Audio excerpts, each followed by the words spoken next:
Eu quero começar falando da ministra das Relações Institucionais, Gleisi Hoffmann, que afirmou que o governo federal é terminantemente contra o projeto de lei que equipara facções criminosas ao terrorismo. Vamos então conversar com a nossa Vitória Bel, que também está em Brasília, além do Zé Maria Trindade, apenas os dois estão lá, tô brincando, e vai contar agora as informações e os bastidores pra gente. Bem-vinda, Vitória. Boa tarde. Olá, Evandro. Pois é, a gente está se sentindo excluído da festa, né? Aqueles que não foram convidados. Boa tarde para você e para todos que nos acompanham. Olha só, a ministra Gleisi Hoffmann deu essa fala bastante contundente em relação ao projeto antiterrorismo, depois do presidente Hugo Motta sinalizar que pode unir, né, o conteúdo do projeto antiterrorismo com o projeto do governo antifacção. Vamos lembrar aqui que o projeto do governo prevê um aumento de penas para quem for integrante de organização criminosa, que pode subir aí para até 15 anos de prisão, e também prevê algumas facilidades ali na possibilidade de investigação, como, por exemplo, autorizar que integrantes das facções sejam ali cooptados e contratados, entre aspas, pela polícia para trabalharem disfarçados e infiltrados. Agora, o projeto PL antiterrorismo prevê que as organizações criminosas sejam caracterizadas como terroristas. Esse é defendido pela oposição, o PL que é assinado, né, de autoria do Danilo Forte, do União Brasil. Portanto, além da oposição, também recebe a chancela de partidos de centro, do União Brasil, do PP, do Republicanos.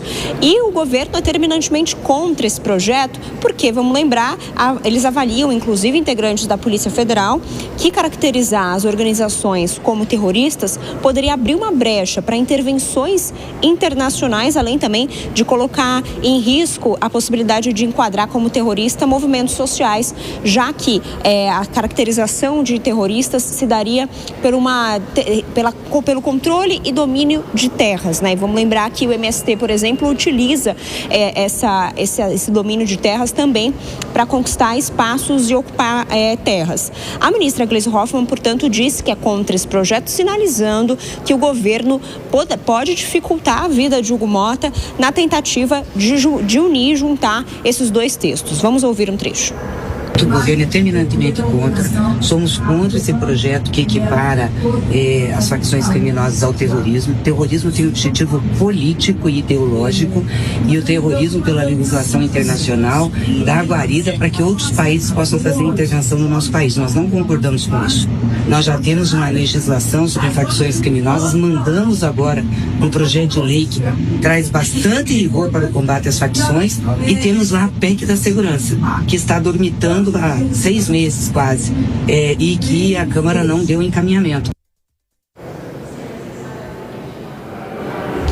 E ontem, num evento em Buenos Aires, um evento com juristas e também empresários, o presidente da Câmara dos Deputados, Hugo Motta, disse que vai decidir até amanhã que formato ele vai adotar. Se ele vai pautar somente o projeto do governo, se ele vai pedir para avançar somente com o projeto antiterrorismo, ou se ele vai tentar juntar os dois projetos em um relatório. Lembrando que ontem a gente contou aqui no 3 em 1 que o líder do PP, doutor Luizinho, disse que Guilherme Derrite, secretário de Segurança do Estado de São Paulo, que também é deputado federal, seria o relator dessa matéria, desse tema, independentemente da proposta que avançar, seja a proposta do governo ou a proposta antiterrorismo. Isso causou uma irritação no Palácio do Planalto. A própria ministra Gleisi Hoffmann, a gente conversou com ela rapidamente no Congresso ontem, ela disse que não estava sabendo dessa possibilidade de Derrite ser o relator e que vai conversar com o Hugo Motta sobre isso. Evandro. Obrigado pelas informações, viu, Vitória Bel? Um abraço para você. O governo está bastante incomodado com essa discussão relacionada ao antiterrorismo e também ao projeto que visa as facções aqui no país, que pode ter a relatoria de Guilherme Derrite, secretário de Segurança Pública aqui do Estado de São Paulo, que obviamente está do lado oposto ao governo federal. Ô Bruno Musa, você acha que convém essa manifestação da ministra Gleisi Hoffmann, e você acha que é crível essa preocupação dela em transformar as facções criminosas do país em grupos terroristas, classificá-las como terroristas? Bom, vamos lá. Para o lado dela, convém. Ela deixou explícito que o governo não apoia a transformar as facções criminosas em grupo terrorista. Por outro lado, quando eu vou olhar, na minha opinião, o que eles fazem é terrorismo. 46 milhões, 20% da população brasileira mora em territórios, em áreas dominadas pelo crime organizado.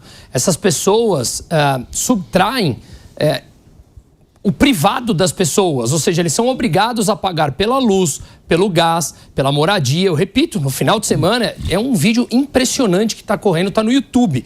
No final de semana, lá no Ceará, onde as facções estão muito presentes e muito fortes, expulsando famílias com filhos e tomando a casa. Imagina você abrir a tua porta e ter uma pessoa com um fuzil, ou muitas vezes o próprio crime, eu estava lendo que eu gosto do tema, ele manda um menino de 11, 12 anos na porta da tua casa para falar, sai. Como é que você vai não sair quando você tem filhos pequenos por lá? Se isso, mais as barricadas, fechar os territórios, áreas onde a polícia simplesmente não entra, é exatamente a mesma coisa que o Hamas terrorista faz por lá. Então, as ações, na minha opinião, elas se assemelham muito. É que nós vamos normalizando.